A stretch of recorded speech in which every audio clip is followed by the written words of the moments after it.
दोस्तों ये हमारा कक्षा 9वीं का गणित का 1101% रियल वाला पेपर है। बिल्कुल दोस्तों आपने सही सोचा, है हमारा कक्षा 9वीं का गणित का 1101% रियल वाला पेपर है। दोस्तों आपको इस पेपर का फुल सॉल्यूशन भी इसी वीडियो में मिलने वाला है, तो जल्दी से आप इस पेपर को अच्छे से सोल्व कर लीजिएगा। इस पेपर का हमारा पहला क्वेश्चन दिया, सही विकल्प चुनकर लिखिए। ये आपकी परीक्षा में 6 नंबर के सही विकल्प पूछे जाने वाले, जिसका हमारा पहला दिया है, एक परिमेय तथा एक अपरिमेय संख्या का योगफल या अंतर सदैव एक संख्या होगी। इसका आंसर लगा लीजिएगा। इसमें आपको लिखना होगा बी वाला अपरिमेय संख्या। अब आपका दूसरा सही विकल्प देख लीजिएगा, किन्हीं दो परिमेय संख्याओं का गुणनफल क्या होगा। इसको तो लगा लीजिएगा। दूसरे में आपको लिखना होगा बी वाला सदैव एक परिमेय संख्या होती है। अब आपका तीसरा सही विकल्प देख लीजिएगा, कन्नी 3 का दशमलव प्रसार है, तो तीसरे का राइट आंसर हो जाएगा आपका सी वाला अशांत अनावर्ती। उसके बाद आपका चौथा सही विकल्प दिया है हमारा, दो परिमेय संख्याओं का योगफल सदैव एक संख्या होती है, तो चौथे में आपका राइट उत्तर यहाँ पर हो जाएगा बी वाला अपरिमेय।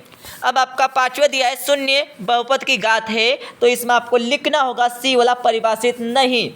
उसके बाद आपका छठा सही विकल्प देख लीजिएगा, जिसमें आपको शून्य ज्ञात करना है। इसका शून्य क्या हो जाएगा हमारा, इसका शून्य आपका हो जाएगा क्या हो जाएगा यहाँ पर 2/3 आपका राइट आंसर, मतलब सी वाला इज करेक्ट आंसर हो जाएगा। अब यहाँ पर हमारा क्वेश्चन नंबर 2 दिया। क्वेश्चन 2 में आपको क्या करना है, खालिस्तान की पूर्ति करना है। जैसे कि हमारा पहला खालिस्तान यहाँ पर दिया हुआ है, क्या पूछे यहाँ पर, बिंदु एक्स वाई में क को भुज तथा वाई को खालिस्तान कहते हैं, तो यहाँ पर इसमें आपको लिखना होगा। पहले खालिस्तान में आपको क्या करना है, पहले में आपको सिर्फ यहाँ पर कोटि आपको लिखना है, ठीक है, अच्छे से लिख लीजिएगा। उसके बाद आपका दूसरा यहाँ पर खालिस्तान दिया, दो चरों वाले रैखिक समीकरण का आलेख एक खालिस्तान होता है। इसका उत्तर लगा लीजिएगा। दूसरे में आपको लिखना होगा यहाँ पर सरल रेखा आपको लिखना होगा, ठीक है, अच्छे से लिख लीजिएगा। उसके बाद आपका तीसरा यहाँ पर खालिस्तान दिया है, x से बराबर 0 खालिस्तान का समीकरण है, तो तीसरे में आपको लिखना होगा। तीसरे में आपको क्या करना है, तीसरे में आपको x अक्ष आपको लिखना है, ठीक है। उसके बाद आपका चौथा यहाँ पर खालिस्तान दिया है, वे वस्तुएं जो परस्पर संपाती हो एक दूसरे के खालिस्तान होती है, तो एक दूसरे से कैसी होती है, तो इसको उत्तर लगा लीजिएगा। इसमें आपको लिखना होगा बराबर, क्या लिखना है, बराबर आपको चौथे खालिस्तान का उत्तर लगाना होगा। अब यहाँ पर हमारा देख लीजिएगा, पांचवा खालिस्तान दिया है, एक शांत रेखा को खालिस्तान रूप से बढ़ाया जा सकता है, तो पांचवें खालिस्तान में आपको लिखना होगा यहाँ पर अनिश्चित, क्या लिखना है, अनिश्चित रूप से यहाँ पर बढ़ाया जा सकता है। उसके बाद आपका छठा यहाँ पर खालिस्तान दिया है, दो कोण जिनका योग 90 डिग्री हो खालिस्तान कहलाता है, तो छठे में आपका राइट उत्तर क्या हो जाएगा, छठे खालिस्तान में आपको लिखना होगा यहाँ पर पूरक कोण, क्या कहलाता है, पूरक कोण आपको लिखना होगा। अच्छे से अपनी रफ कॉपी में इनके आंसर लिखते जाइए और क्वेश्चन को भी अच्छे से पढ़ लेना है, वरना आप कल जाकर बोलोगे कि सर ये क्वेश्चन नहीं आए, ये नहीं आए, वो नहीं आए, ठीक है, और फेक डालता आपने ऐसे बोलोगे, ठीक है, इसलिए आपको क्वेश्चन को अच्छे से पढ़ना है। उसके बाद आपको क्वेश्चन 3 दिया है। क्वेश्चन 3 में आपको सही जोड़ी का मिलान करना है। सही जोड़ी का मिलान कर लीजिएगा। शीर्षाभिमुख कोणों की माप कितनी होती है, तो इसमें आपको लिखना होगा समांतर होती है। और त्रिभुज जिसकी दो भुजाएं समान हो, इसमें आपको लिखना होगा समद्विबाहु त्रिभुज। उसके बाद तीसरा आपका दिया बहुपद x + 1 का शून्य के, इसमें आपको लिखना होगा -1। और कन्नी 5/2, इसमें आपको लिखना होगा 5 आपको लिखना है। और x के निर्देशांक कितने होते हैं, इसमें आपको लिखना होगा भुज और 0 आपको लिखना है। और छठा आपका दिया, बिंदु 4-1 स्थित है, कहाँ पर स्थित है, तो चतुर्थ चतुर्थांश में स्थित है, ठीक है। उसके बाद आपका क्वेश्चन नंबर 4 दिया। क्वेश्चन 4 में आपको क्या करना है, एक वाक्य में उत्तर लिखना होगा। जैसे कि हमारा पहला दिया है, एक ऋजु कोण की माप क्या होती है, तो एक ऋजु कोण की माप कितनी होती है, इसमें आपको लिखना होगा 180 डिग्री होती है। उसके बाद आपका दूसरे यहाँ पर क्वेश्चन दिया है, दो चरों वाले रैखिक समीकरण का मानक रूप आपको लिखना होगा, तो इसका आंसर लगा लीजिएगा। दूसरे में आपको लिखना होगा ax + by + c = 0, आपको इसमें हमारा मानक रूप हो जाएगा दो चरों वाले रैखिक समीकरण का, ठीक है।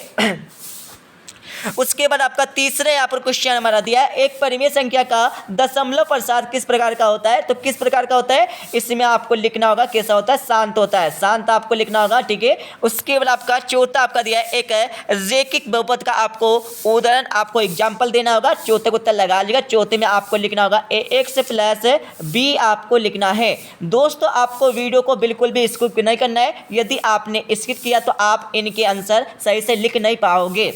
अब आपका देख लीजिएगा पांचवा दिया हमारा, भुज किसे कहते हैं।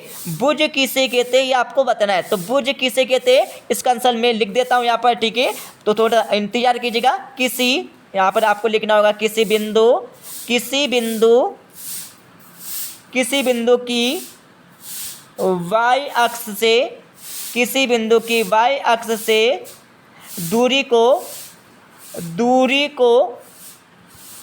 को क्या कहते हैं,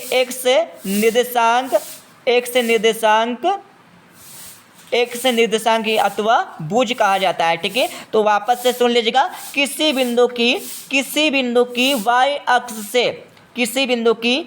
अक्ष से दूरी को एक्स निर्देशांक या फिर भुज कहते हैं, ठीक है। आप सभी ने सुन लिया होगा अच्छे से। उसके बाद आपका छठा दिया हमारा, एक समांतर चतुर्भुज के कोनों के समद्विभाजक क्या बनाते हैं। तो छठे में आपको लिखना होगा क्या बनाते हैं। तो इसमें आपको लिखना होगा छठे में आयत बनाते हैं। क्या बनाते हैं, आयत। आयत किस प्रकार से होता है, इस प्रकार से आपका आयत होता है, ठीक है।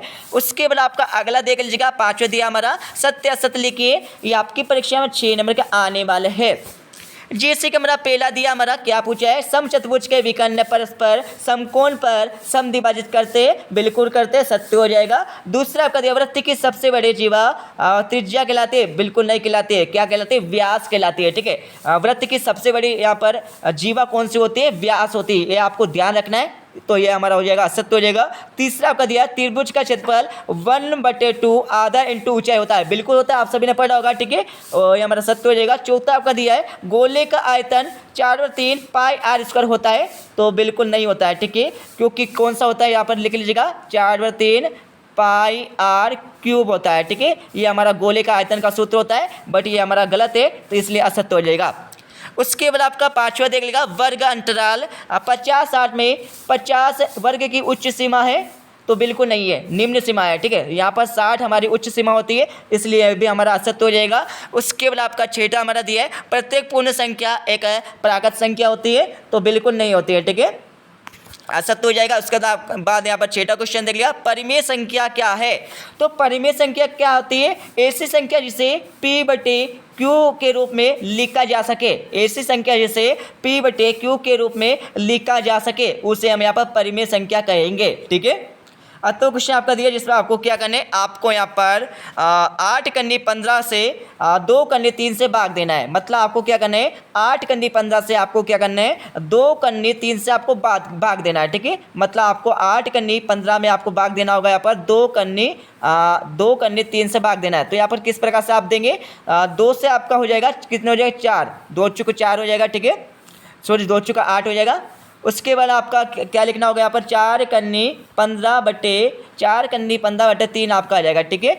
या फिर आप इसका टुकड़ा करके इसके बार भी निकाल सकते हैं, या फिर इसका ही हमारा ये आंसर हो जाएगा, ठीक है। उसके बाद आपका सातों क्वेश्चन दिया, सातों क्वेश्चन में आपको क्या करना है, 1/7 और 2/7 के बीच की एक अपरिमेय संख्या आपको लिखना होगा। क्या करना है, एक अपरिमेय संख्या लिखना है आपको, ठीक है। और आठवां क्वेश्चन आपका दिया है, 1/2 के हर का परिमेयकरण कीजिएगा। 1/2 के आपको क्या करना है, हर का परिमेयकरण। इस प्रकार से आपका हर का परिमेयकरण हो जाएगा, बहुत सिंपल सा है। इस प्रकार से होगा, तो कन्नी 2 का गुना इसमें हो जाएगा, इसका गुना इसमें आ जाएगा, ठीक है। और जो आपका आंसर आएगा वो आपको उत्तर हो जाएगा, ठीक है। इसके साथ आपका अगला क्वेश्चन देख लीजिएगा। यहाँ पर हमारा अगला क्वेश्चन हमारा दिया है, आठवां क्वेश्चन, सीधे गुना किए बिना गुणनफल ज्ञात कीजिएगा। आपको गुणनफल ज्ञात करना होगा। तो क्वेश्चन आपका दिया है, निम्नलिखित बहुपद के लिए P0 तथा P1 ज्ञात करना होगा, ठीक है। उसके बाद आपका अगला क्वेश्चन हमारा दिया यहाँ पर 9वां क्वेश्चन। 9वें क्वेश्चन में क्या पूछा है, कार्तिक तल में किसी बिंदु की स्थिति निर्धारित करने वाली 36 और ऊर्ध्वाधर रेखाओं के क्या क्या नाम है आपको बताना है। तो क्वेश्चन आपका दिया, ठीक है। इसमें आपको के का कौन सा मान है, आपको के का मान निकालना होगा। इसमें बहुत आसान यहाँ पर क्वेश्चन दिए गए, अच्छे से याद कर लीजिएगा। उसके बाद आपका 10वां क्वेश्चन दिया यहाँ पर, इसमें आपको कार्तिक तल में आपको निर्धारित करना होगा और 8वां क्वेश्चन आपको हो जाएगा।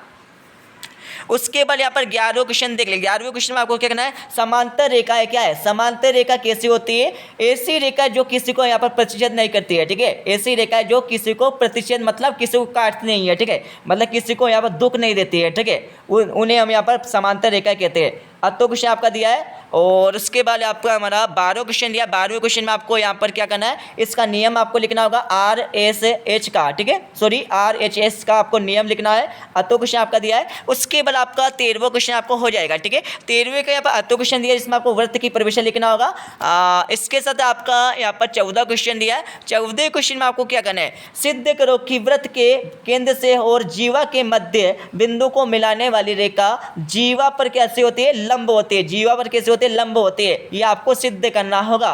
तो क्वेश्चन आपका दिया है SAS सर्वांग समता नियम को आपको लिखना होगा। अब यहाँ पर हमारा 15वां क्वेश्चन देख लीजिएगा। 15वां क्वेश्चन आपको कहना है किसी त्रिभुज का आधा 16 सेंटीमीटर तथा शीर्ष लंब ऊंचाई 8 सेंटीमीटर हो तो त्रिभुज का क्षेत्र आपको निकालना होगा, ठीक है। इसके साथ आपका यहाँ पर 16वां क्वेश्चन आपको हो जाएगा, अच्छे से याद कर लीजिएगा। और 16वें के बाद यहाँ पर हमारा 17वें क्वेश्चन आपका दिया हुआ, अच्छे से याद कर लीजिएगा, ठीक है। और इसके साथ ही आपका यहाँ पर हमारा 18वां क्वेश्चन दिया है। 18वें क्वेश्चन देखने से पहले और पढ़ने से पहले आपसे निवेदन है, आप चैनल को सब्सक्राइब कर लीजिएगा, ठीक है। यहाँ पर चैनल को सब्सक्राइब करने के लिए कोई यहाँ से पैसे नहीं लग रहा है, आप फ्री में यहाँ पर ज्वाइन होंगे और जिससे आपको हमेशा यहाँ पर नए नए अपडेट, पेपर, दुनिया भर की चीज़ें हमें और आपको यहाँ पर सबसे पहले आपको मिलती रहेगी, ठीक है। इसके साथ आपका 19 क्वेश्चन यहाँ पर दिया है, ठीक है। 19 क्वेश्चन में आपको बहुलक और माध्यक और यहाँ पर माध्य आपको निकालना होगा।